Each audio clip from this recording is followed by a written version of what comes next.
Hi everyone, I'm Sharon-Drew Morgan. I refer to myself as Sharon-Drew.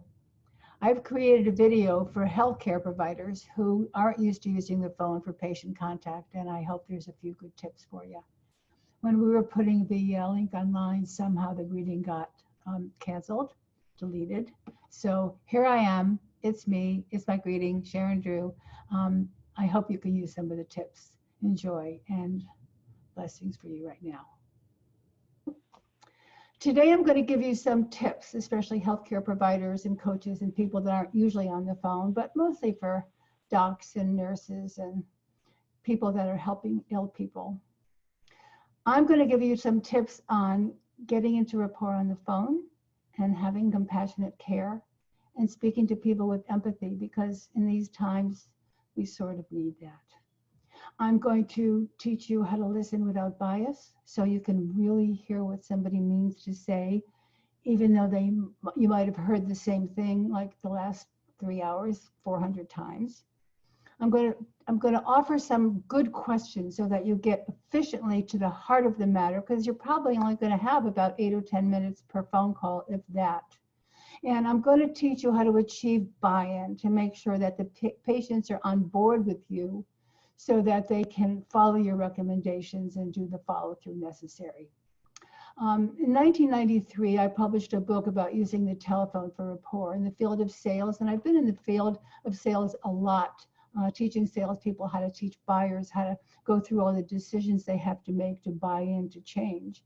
And I have been getting into the healthcare field recently so that I can help doctors help patients follow through on the medical recommendations to change behaviors and eat differently and exercise and so forth. So I thought I would put all my knowledge together and offer you some tips. I hope there's some things in here you can use. You probably won't use them all, but at least there are some things I think that'll be helpful. Let's start with compassion. Now, I know that you want to be compassionate, and that's part of your profession, but don't always exhibit it on a daily basis, because usually you're dealing with people you know and with illnesses you're familiar with, and your expertise works just fine. But it's not like that now, because people might be calling who are strangers. They might be calling asking for things that you're not all that familiar with. And again, you're pressed for time. So I'm going to show you how to interact in a way that's automatically compassionate and automatically empathetic, right? The best way to do that on the phone, which also might be a strange tool for you to use and one that you might be uncomfortable with, is rapport. And how do you get in rapport on the phone when you can't see somebody face to face and see what's really going on for them? Obviously, you're going to have to listen for it. So the first way we're going to get into rapport is with our voice. Voice, tone, tempo, pitch, volume. People with very fast voices are uncomfortable with people with very slow voices. People with loud voices are uncomfortable with people with soft voices. So you're going to have to use your voice and modulate it in a similar fashion to your patients. So if they say, hello, you can't say, hello, that's out of rapport. So find a way that you modulate your tempo and your volume in a similar vein as your patient does, okay? Also, we're going to do a we space. Now, I coined that term about 30 years ago to mean creating a relationship that's like familiar or friends, like a friend or like a family member, and without the one-up attitude that often healthcare providers have. I want to talk for just a moment about one up, one down. We generally give our healthcare providers a one-up respect and one-up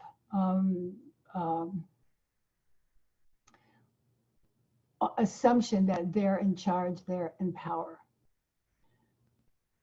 On these calls, that can't work.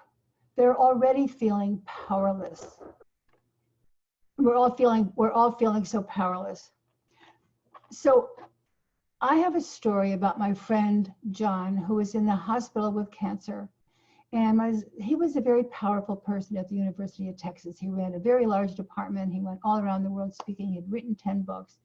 He had cancer, and he was going home after a month of chemo and was going to be off for a month, come back for a month. And his doctor came to say goodbye just as I was talking to John about vitamins in his off month. And he asked the doctor, do you think I could take vitamins for the month I'm gone? And the doctor said no. And John went, oh, okay. He had ceded all power over to the doctor. I said to the doctor, excuse me, but do you not want him to take vitamins, or do you just not know anything about using vitamins? He said, oh, I don't know anything about it, which begs the question, why did he say no? And I said, well, I have a master's in health sciences. Maybe I can help. I have a lot of knowledge about vitamins. And the doctor said, sure, send them to John, and then I'll send them on to the rest of my clients, which is him ceding power to me because I knew when he didn't, which I don't know, he didn't do any research on me either. So be careful with the powerlessness and the way your voice does that. It's really important. I also want you to start the call in a different way, okay? I want you to start off the call by saying, hi, Mrs. Jones. And by the way, is there a name you prefer I call you to make sure that I'm making you comfortable and calling you the right thing? That's not something we usually say to each other. But I want you to do it because you're going to set an agenda that tells them that you're present and that you care. And then I want you to say, I'm going to pose a few questions to make sure I accurately hear what you want to tell me. But first, let me say, I'm really sorry what you're going through. And at the end of the conversation, I would like to hear your fears and make sure that you can alleviate them and we can at least discuss them to make you feel better if possible. Remember, you may not usually deal with the psychological, and there's certainly teletherapy online, but for this time in history, you need to deal with both, because whatever anxiety they're going through and their fear and their isolation, their illnesses are causing stressors on their heart and everything else. So you're going to have to include the psychological with the physical, okay? The next thing I want to discuss is how to listen without bias. I wrote a book on this because it interested me so much. And believe it or not, when I started writing, there was no data on the gap between what somebody says and what somebody hears. What I hadn't realized before I began the book was that words don't come into our brain with any meaning whatsoever, none. Words are merely electrical and chemical signals that enter our ear as signals, not as meaning.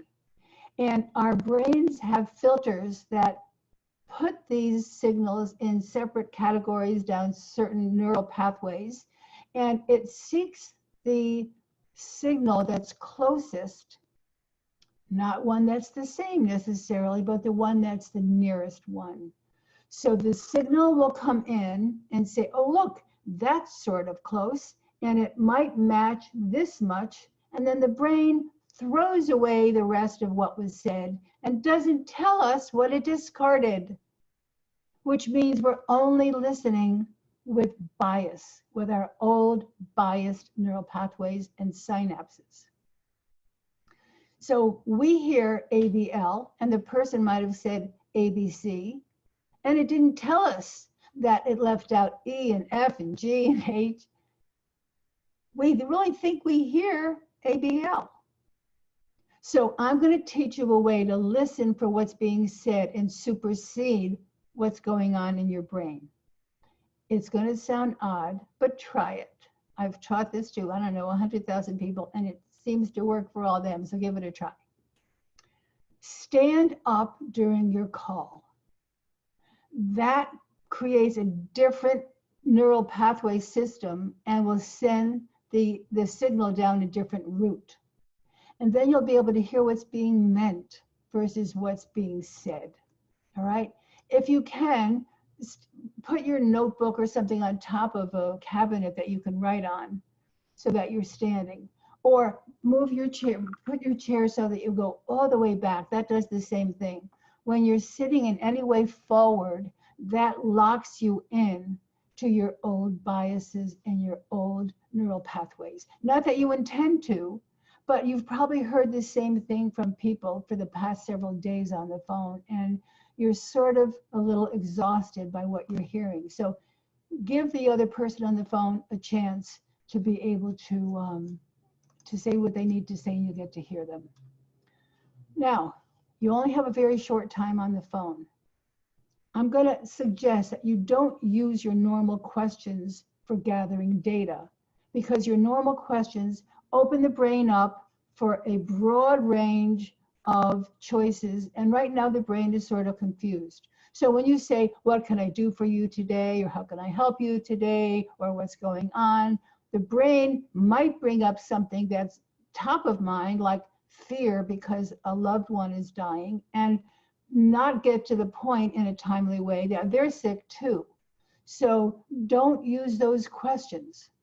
Here's what I want you to say instead. What can I offer you today that will help you the most?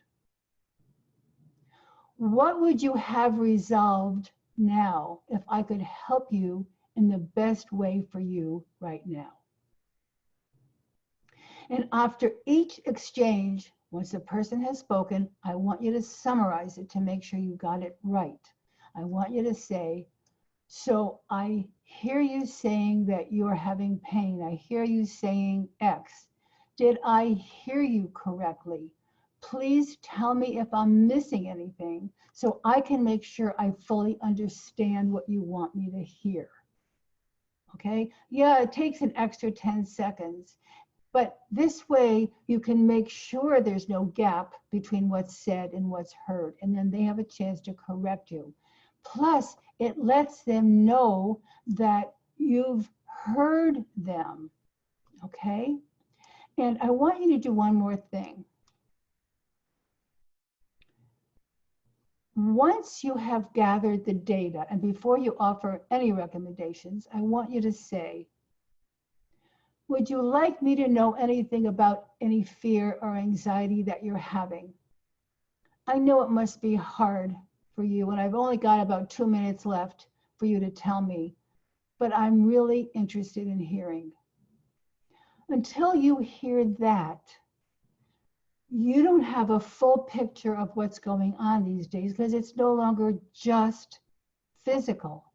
Okay, so would you like me to know anything about your fear or anxiety? I know it must be hard, but we have another minute or 2 minutes for you to tell me, and I'd like to hear.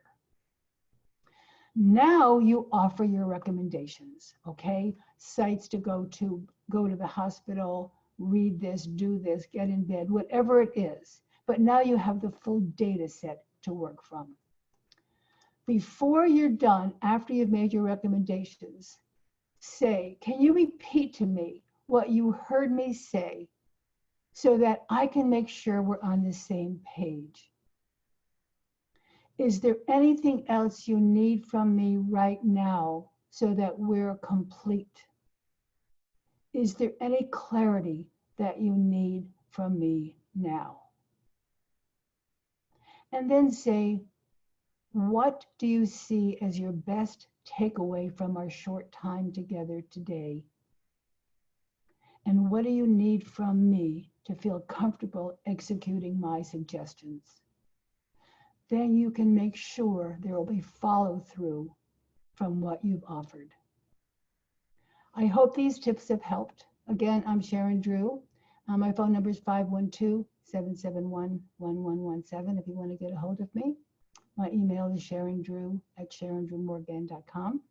And please take care of yourselves and everyone you know in these times. Blessings.